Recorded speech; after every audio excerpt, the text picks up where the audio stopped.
Let's all go to the lobby. Let's all go to the lobby. Let's all go. Now, a feature presentation. Good morning, Vietnam! Welcome to the Matinee Chat podcast. There is a God. With Kathy Kaiser. Oh, stewardess, I speak jive. And Anthony Wise. Oh, excuse me, Russell, but I believe I requested the hand job. He's just ignorant. Stay connected at matineechat.com, on Facebook and Twitter at Matinee Chat. The radio's all yours, Tom. Matinee Chat podcast on now. Oh, it's me? Hi, how's it going? Welcome to the Matinee Chat podcast. She pointed to me. I was unaware of the pointed situation. I was trying to give him the intro this week because we're on number 10. Number 10. The big DS. Can you believe it? Very exciting time. It is very exciting. I can't either. It's I'm kind of not surprised, but it's been a while. I know. And what he meant to say was he's so excited that for the last 10 weeks he's got to not only see movies with me but hang out with me. Got to meet awesome, family. Isn't it? It's been there really you go. Great. It's been really fun and exciting. I've yet to meet anyone in his life, but he's holding out on me here. That's because they all live in a different city. Okay, all right. So here we are. Let's talk some movies this weekend. Movies. What would you like to start with this week? Let's start with Abuela, also known as Grandma in English.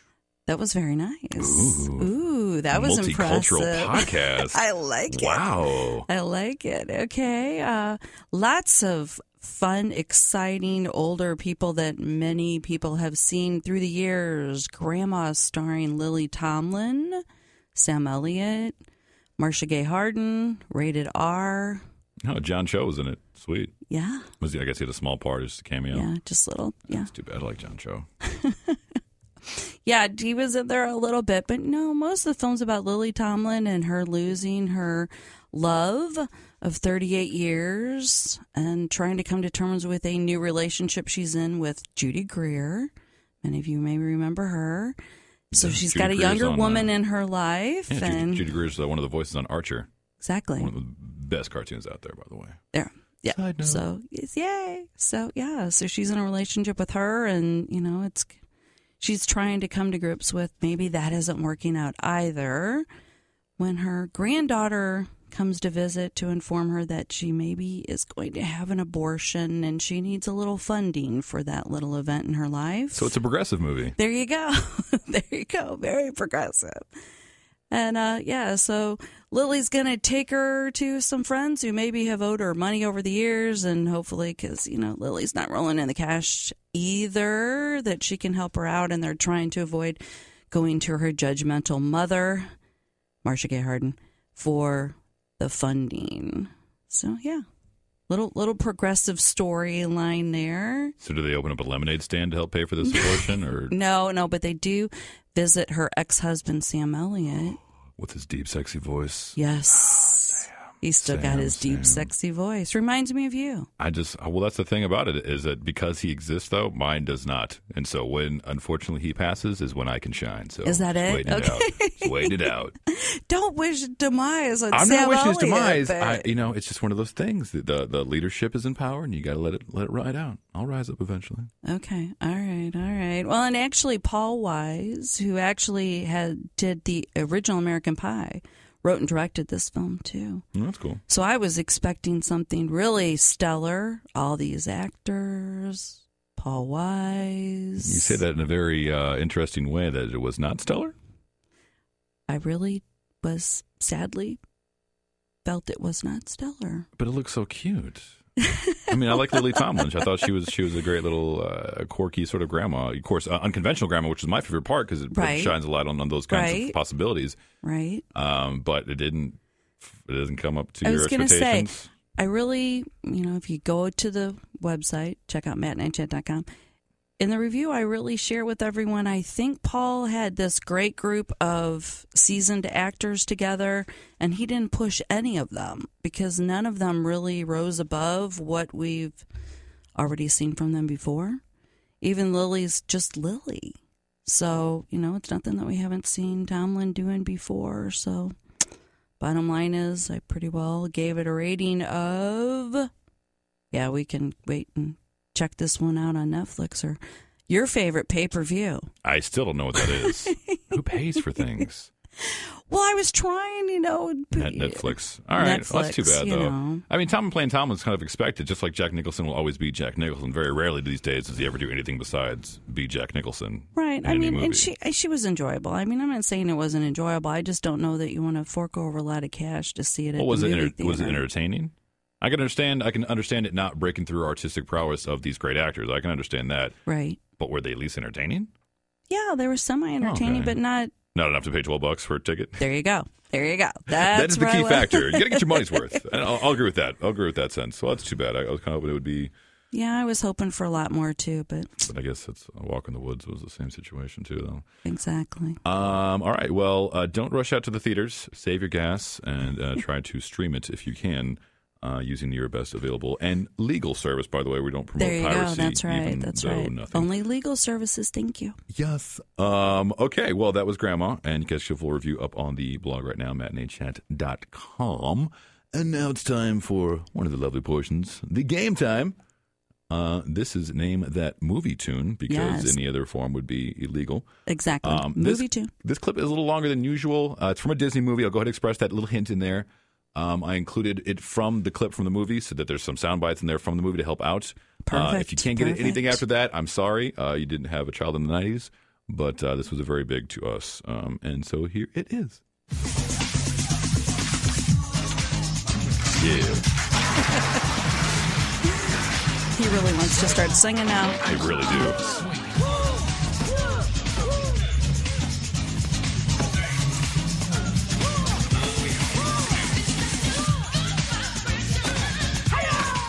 And that was it. Definitely one of my favorite movies as a kid. I don't want to give too much away because it really had a huge impact on my life. Being with a single mother, there was a lot of fatherly figures in this movie that made me actually go, oh, so I can act like an appropriate child and be a decent citizen, so on and so forth. I'm glad to hear it helped you out. It was a big movie in my life. So if you know the answer to what song that was and which movie it was, you can let us know on the very podcast page. Right down there at the bottom for your chance to win tickets to go over to St. Charles? Yeah, the Chuck. St. Charles, dinner and a movie. Food and entertainment. So if you'd like to go, just go answer that question. Number 2 movie we're talking about, man, I don't even know what to say, to be honest. He was about to say, we had so much fun together watching this film and the ambiance of the theater. Yes. We watched it. We did have a lot of fun watching it, but it seemed like the entire audience had a lot of fun watching it because it was almost too bizarre to be real. Obviously, since it was a movie, it was not real, but I don't know. It's okay. M. Night Shyamalan. Yes, M. Night Shyamalan. All right, and and it's called The Visit, in which young children. We're only rated PG-13, which was the first sign that it was not going to be as good as we wanted to. There you go. So the mother, who I love Catherine from Hahn, We Are the Millers, sends her kids over after. She hasn't talked to her parents in such a long time. They had a falling out. They're estranged. In this time of Facebook, somehow they're estranged and can't contact each other. So, but the kids want to see them. So she sends the kids up there, and as you can imagine, things get a little weird. Things get a little crazy at the end. I can't get into the climax because there's always a twist because it's M. Night Shyamalan. But all right, so first things first, there's never any good way to present or actually joke about mental illness whatsoever. No, we don't really want to joke about that. We don't want to joke about No. it. And so I'm not that I had jokes lined up for it at all, but mental illness is a part of the movie. Right. And therefore. It's a significant part of the movie, not too much of a spoiler, but. Yes. So I'm trying to, no jokes should be made about it. But that's the case. It's not like in the case of Aliens, where there was signs that there was actually aliens. Right. I actually never saw Lady in the Water. I heard it was terrible. Oh, The Sixth Sense was still my favorite. That was good. Okay, that one did get me. So, anyways, so I don't know. It's interesting to try and put someone's grandmother, who they've never seen, into a negative light, because they kept trying to give her the benefit of the doubt, as they should, as any child should, meeting an elderly parent. Right. I don't know. It just and seems so bizarre, age, man. The premise of also of the film is the kids are videotaping. You know, they're making this video of their maybe I should have said that. So yeah, they It's actually are making Blair-Witchy. video of grandma and grandpa and all the weirdness that's happening around them. So Yeah, it gets very Blair Witchy. A lot of camera movements, a lot of shifting and stuff like that. I was And feeling a Hansel and Gretel moment or two too. I had to see with that the one. oven. Yeah. Oh, that one? Oh, yeah. Yeah. Good call. I guess I didn't think about that. I forgot about those There you go. fairy tales, I There guess you the best way to go. put it. So overall, look, I wouldn't recommend that you step out of the house for this. I would recommend, I'm not even sure I would say stream it. I mean, if you're looking for a mild laugh at someone else's expense that really shouldn't be laughed about, then I guess you can go. Because, I mean, all jokes aside, they did present her psychosis in a way that was humorous, and maybe even though it wasn't intended that way, the audience took it that way, at least the audience that we were around. Right. Because it wasn't scary. You know, it wasn't providing the scare factor as much as it was just like, what the hell is going on here? Exactly. I mean, it had a creep factor in Yeah, and it was out, definitely creepy. You know, but had it its wasn't moments. scary at all. I mean, even the parts where I was waiting to, nope. No, didn't happen. Didn't happen. I think at one point the actual kid popped out of like behind her in a door. It's the only time I actually jumped. Like, oh, that was nothing. I'm a big wuss. So, I wouldn't rush out of the house to go see this. Kathy, would you agree on that? I would agree on that, actually, if you go to matineechat.com. And get the review. I'm sure it's up there. I said I would definitely wait to at least pick it up on DVD. So By the time this comes out, DVD will not even exist anymore. I know you So keep telling me that. better So okay, off. we're gonna stream it. You're We're gonna gonna stream it. Or you can buy it on bootleg. Then in case DVD No, still we're not exists. buying no, we're on not bootleg. Sorry. Okay, don't do that. Don't do that. But that's the only way you're No going one to get DVDs. do that. Just so clear. Okay. That's the only way DVDs can happen nowadays. Okay, he keeps telling me that, but okay. I'm like Nostradamus over here to watch yourself. Okay, hey. All right, so The Visit, we don't recommend it. We don't recommend that you go see Sorry, it. I'm but not, we do but love our local movie yeah, theaters, so support our local movie theaters. Please, just don't go see The Visit. I was going to say, hey, there's still a couple good ones out there. Go Exactly. See, We haven't seen any of the other Straight ones. Outta Compton. Yeah. That's still a pretty good movie. It's still out there. Full review, of course, up on the blog right now, matineechat.com. And now it's time for the second game of the podcast. He loves this one. On this game, it's called Say What? I really got to record that because I'm not going to get that good every time. That was a good one. I know that it was a good really one, good but I can't replicate that every time. I didn't drink a lot last night, and therefore my throat is so lubricated, and I'm there you okay. go. See, but that's not always His throat gonna be is the case. lubricated. I got it. It's not always going to be the case, so I should really just record that once and play it as like a clip or something. Anyways, whatever. This is Say What? This is a quote from a movie, not He a Disney picked movie, again. but another movie from my childhood that I'm very fond of. It's a little aggressive at parts, so if you are a conservative ear person, I would suggest you turn away from this very expletive. Otherwise, keep listening. You're going to love it. Yeah, you're going to like it. Here it is. You eat dog crap for breakfast, geek. You mix your weenies with your mama's toe jam. Yeah! You bob for apples in the toilet, and you like it. You play ball like a girl. And silence falls, everyone. What a great movie that was. If you know the answer to what movie that quote was in, go ahead and stop by right below this on the same podcast page. Go to the reply. For your chance to win some tickets over on the Illinois side to the fabulous and historic Lincoln Theater. Absolutely. And yeah, gosh, I love that movie. And I'm already in another mindset thinking about that. Interestingly enough, here in the past couple of weeks, you got a chance to talk to a certain actor who will be featured in a movie next week called Captive. Exactly. David Oyelowo Tell us about was that. in town in St. Louis. We got to do a round table, me and quite a few of the movie critics here in town, talking to David about the movie Captive. Like Anthony said, will be out next week, and what he thought. So we have a clip of why he took this role in Captive. Absolutely. Okay, here it is. I was more drawn to the story than the role itself, and the reason I say that is, as you probably know, Brian Nichols murdered 4 people that morning, and ended up taking Ashley Smith hostage, and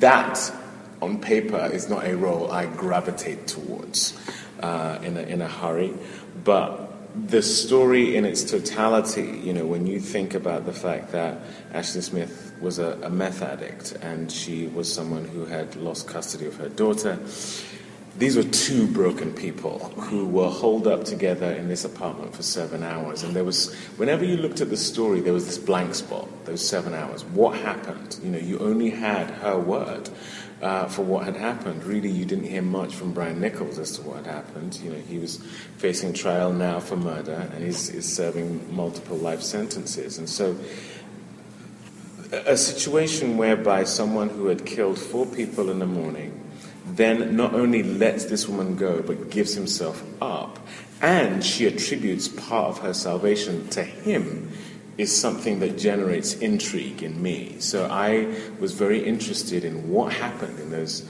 7 hours. That's what drew me to the piece more than what Brian Nichols did, is how that plus her plus 7 hours equaled what went on to happen beyond this event. And then we had a chance to talk with him more about, you know, his role and how it's so much different than Martin Luther King. And, you know, he talked in depth about not being typecast and how he chooses his roles. Yeah, I thought it was a very good clip. Play that too. Well, luckily, a few of us got to see the movie on Tuesday, so we had experienced you out there being Mr. Nichols, and it was absolutely incredible. Oh, I mean, you know, and going from Martin Luther King to this role. Right.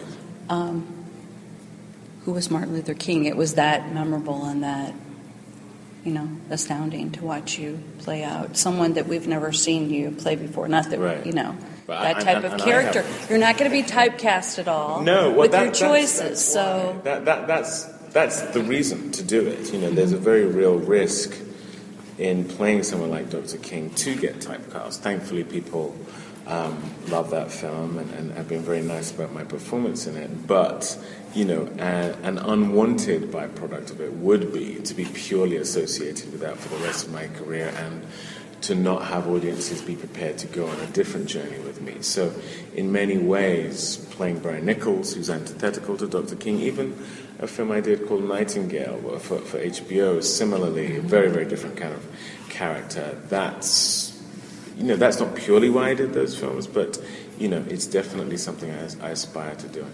And then if you listen a little bit more into the podcast, we talk about the book that actually Kate Marr read to him in the film, because we got to see a sneak peek of it, called The Purpose-Driven Life. And he talks a little bit more about the purpose, you know, that Brian Nichols, the person in the movie he is portraying, got from her reading to him, you know, making pancakes. He just killed 4 people, but we're reading books and eating pancakes and, you know, getting a little bit more purpose in our life. Okay, well, that sounds like a lot of purpose, and we'll just go ahead and play the clip and let David explain it, because I don't know what just happened with pancakes and everything. But I think that maybe Tom was thinking maybe you were trying to give him some sympathy in the process of very moving moment for me in the film, the phone call you made. Mm-hmm. The message that you left for your son, who has never seen you and never been a part of your life, but you playing Brian saw a purpose in making that phone call. Whether it all ended or not, we don't know, you know, till you play it all out. But that was very touching as well. Yeah, and that's real. You know, he has been in jail for nearly 10 years now and hasn't seen his son. He hasn't seen his son for the last 2 years. He's been in solitary confinement for 23 hours a day.